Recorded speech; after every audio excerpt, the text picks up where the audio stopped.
Welcome everyone to another video, and in this video I'm just going to quickly show the set where I did hit expert. This team I think is decently accessible. Swampert, it is an XL Abomasnow, but if you power up a hundo and power up a few levels, that would probably be sufficient as well. And then as well Kingdra, which I think is the best safe swap in the game, and it has to be like close to 40. You can excel it, but really not that important. So I'm just gonna best buddy my Abomasnow here. In fact, like the Hondo powered up is definitely has some winning matchups too. That the in this case I have the rank 1 best buddy doesn't have, but as you can see here, Swampert. Obviously, if you run into a Venus early, it's gonna be pretty tough. But you do just stay switch into Kingdra is usually what happens here. So Gfis, Swampert and Gfis is a very good lead for me. My whole team is actually kind of okay. This Kingdra here is a pretty tough safe switch, to be honest, to deal with. Abomasnow can certainly handle it, but if they get the Octazooka debuff, it's going to be pretty tough. And I know for sure this is going to be an Octazooka, but I really don't have much choice here. I am still going to be able to... this is like worst case scenario. I get Octazooka debuff before I can get off the second Weather Ball. I should still be able to win the switch here, which is totally fine for me. I do expect them to have a second... so I switched out to... yeah, I switched out just to... because I knew that they had another Pokemon that countered... Swampert that I would need Abomasnow for. So I got the debuff, which worked out really well for me. So they definitely didn't need to shield that, but and then they go for the Dragon Pulse there. And then I conceivably could have farmed down, but it doesn't make a huge difference because yeah, it doesn't make a huge difference because I still have a Swampert. And I just wanted to get rid of the Altaria before they potentially could have caught the move. And then once I get rid of the Altaria, it's going to be GG here. And I think I just throw the Hydro Cannon. They're just outside of Hydro Cannon range. So I'm going to throw the Hydro Cannon here. They no-shield this. I no-shield this because I know I'm going to be able to live an Earthquake. No problem. And then basically I can just... they go for the Rock Slide here, which I would live as well. But not a big deal. I'm going to Mud Shot down and take out the Galarian Stunfisk there. So a pretty nice team comp for me to deal with. A Gfis Double Dragon. Pretty interesting one. Obviously, the Altaria couldn't be Best Buddy because the Gfis was Best Buddy, so it's a little bit of a disadvantage there. And then... okay, so this is obviously a very bad lead here. So this is where we safe swap Kingdra. And we are going to shield this. And they come into Gfis. And Gfis Kingdra is like not the worst matchup for Kingdra. But certainly not the best because Octazookas don't do a lot of damage here. And as well, I didn't get the debuff there, which was very unfortunate. And you know what? I'm gonna lose this matchup if I don't have switch here, or if I don't have some sort of advantage. I've already given up a shield, so I thought I might as well just give up just give up 2 shields here, right? So then I thought about catching the Earthquake there, as you can see there. I was contemplating. I'm gonna be able to live this, and then I should be able to reach this Octazooka before they reach another Earthquake. And then I think they thought they could make it to the Earthquake here. So I ended up farming down. Worked out pretty okay for me. And I'm going to be able to land this Outrage here, because I know for sure they're not going to shield. Obviously getting the Octazooka debuff would have been really nice here. But this also puts... okay, I lag a little bit there. This puts them into Hydro Cannon range. Kind of make a weird play here. I catch the second move here because I knew they were going to throw back to back, And then I thought about it after, as you can see in my face. I was like, is that better for me? I don't know. Keeping the Swampert alive, maybe it's going to be okay. So this is actually okay-ish. I tried to get the extra powder snow in, but I'm going to be able to live this. I guess this is where the higher rank Obama Snow paid off for me here. Because I was able to land the weather ball here and survive the sludge bomb. And then they're going to be able to farm me down, but they have no energy left. I'm one away from the Hydro Cannon, so I was able to win the lead there. I did go down 2 shields to 0, but I was able to win that matchup there. Bombasol obviously was really, really strong in the back. Swampert double steal, pretty interesting team composition as well. They would run into similar issues as I would in terms of like running into like a Venusaur lead. They basically have no answer. They have no answer to Venusaur. So there, my little G Fuel plug there.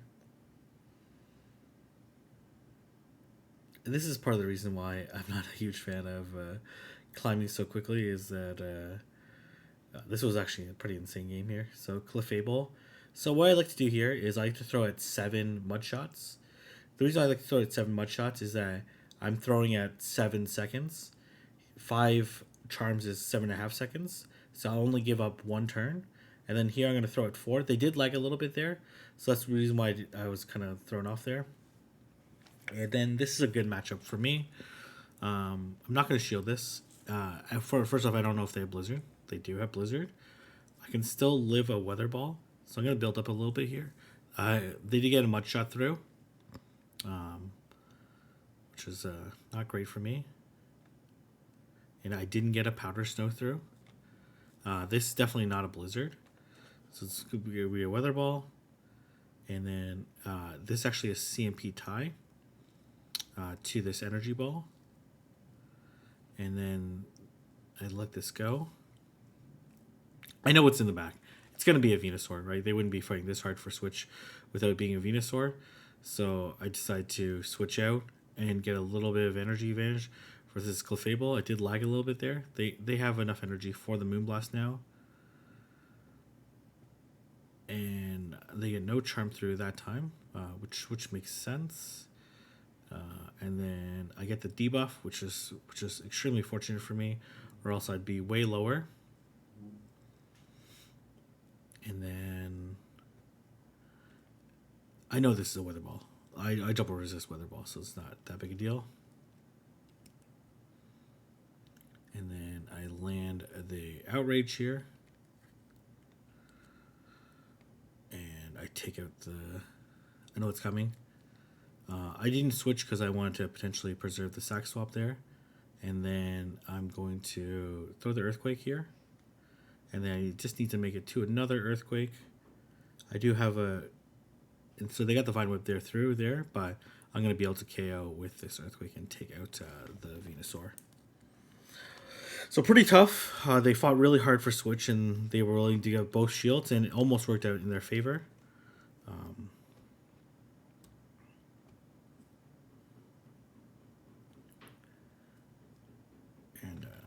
Yeah, it worked out pretty okay for me there.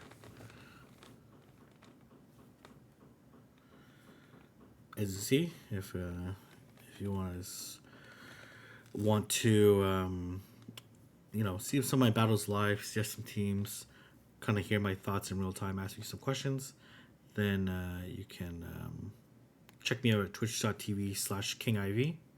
As you can see, this is part of the reason why I don't like climbing so quickly, because you just wait in queue, right? And I have like a lot of other things I need to do, like videos I need to put out, work I need to do. I do like a full-time consulting job, roughly a full-time consulting job, where I work with multiple clients, and I have to make videos. Basically, my day goes like 9 to 5, working on like various things. Probably like 3/4 of the time is like work on consulting work. The other quarter is like preparing some of the videos I need to record later. Then I stream from like 5 to or 6 to 10 or something like that, 7 to 11. Then I basically record until 3 in the morning, then repeat, rinse and repeat. So Swampert Mirror, really not great for me here.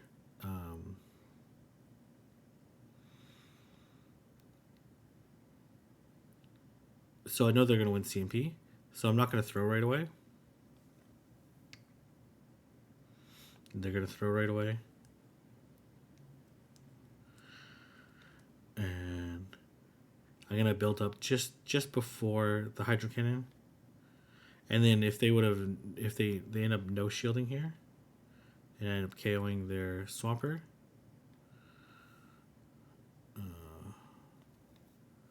they come into Galvantula. I probably should have tried to sink there, because now I'm not going to be able to make it to the second Hydro Cannon. Or I could potentially caught there.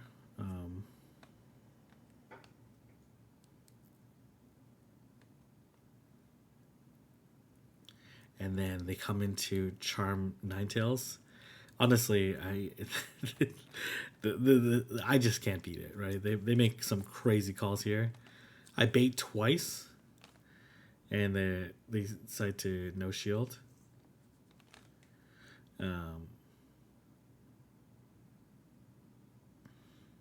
They get a Charm through, which is not great for me. And they decide to no shield again. I was actually at this point in time hoping that they wouldn't shield the Wither Ball at all, and I could Dragon Breath down, but they end up being like roughly a CMP tie there, a little bit desync there, but there's really not too much I can do here. I am going to be able to reach this Octazooka before them, but without that second Wither Ball there, then then they have the move here. So I got a few Dragon Breaths in, but there wasn't really too much to do there. The Charm A9 is like really rough for this back line. So well played by my opponent. I should have thrown better versus the Galvantula, understanding the energy I was at. I needed to not give up a turn. I needed to risk them getting a free Volt Switch, because it basically like there was no other way for me to play that. Yeah, there was no other way for me to play that matchup. Because if I would have taken the shield there, then I would end up like in the one shield scenario. Yeah, there was like some things I could have done there, but okay. So obviously, really good lead for me here. I'm gonna throw at 7. So I'm not going to throw right away in case they try to catch. I'm going to throw at 7, which is one turn before they complete their third Incinerate. And then they're going to switch here. So I'm going to switch as well. I'm not going to shield Abomasnow, as I learned last time. I can live a Weather Ball plus a Blizzard. This doesn't KO the Politoed either. So I'm going to let this go. I think they actually end up throwing an Earthquake at me at some point in time. Yeah, they think they throw an Earthquake here, which I actually find really weird. Because it's certainly the less energy efficient move. It's pretty close. So I'm going to build up to 2, basically here. Or I'm going to basically CMP tie here to the Weather Ball. I would live another Weather Ball, but it would put me really, really low. And then I'm just going to say, I'm going to switch out here. I figure this is going to be a Flame Charge. And I'm pretty sure I got this CMP. So I'm going to be able to get another shield here.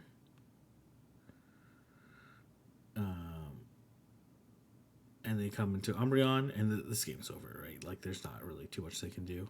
At this point in time, I have, like, an energy advantage. I have 2 shields. I have, yeah, this is a way game over.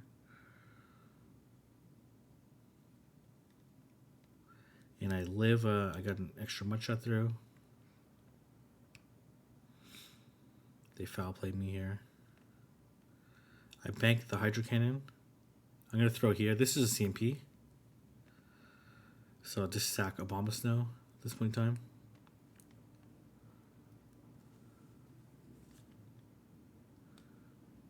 And then they come into Talonflame. I'm just going to shield this. And then I'm just going to double shield at this point in time and then farm down.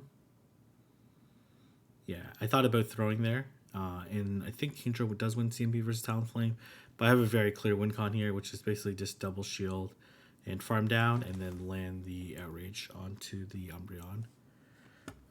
So then I believe I hit Veteran. So I find this team like pretty strong. Obviously, once you get a little bit higher up, then you might run into more Ferrothorns, which this team would definitely struggle against. Like Ferrothorn, with their appropriate moveset, can beat all three Pokemon. And then I go 4-1 here. I was at 27-14 or something like that. And then I go to 57-58. And I'm able to hit Expert there. So pretty happy. I ended up like tanking a little bit afterwards because I think one of my game crashed in one of them, and my opponents are super strong at this point in time.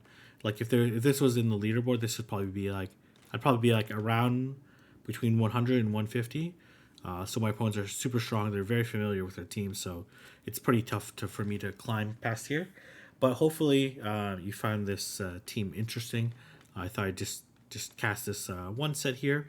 I did end up using like a crazy team for the next set, suggested by Lunch Bunny, who always suggests some pretty interesting teams. So anyways, I'm gonna leave it there. If you like this video, don't forget to like, comment, and subscribe, and I'll see everyone in the next video.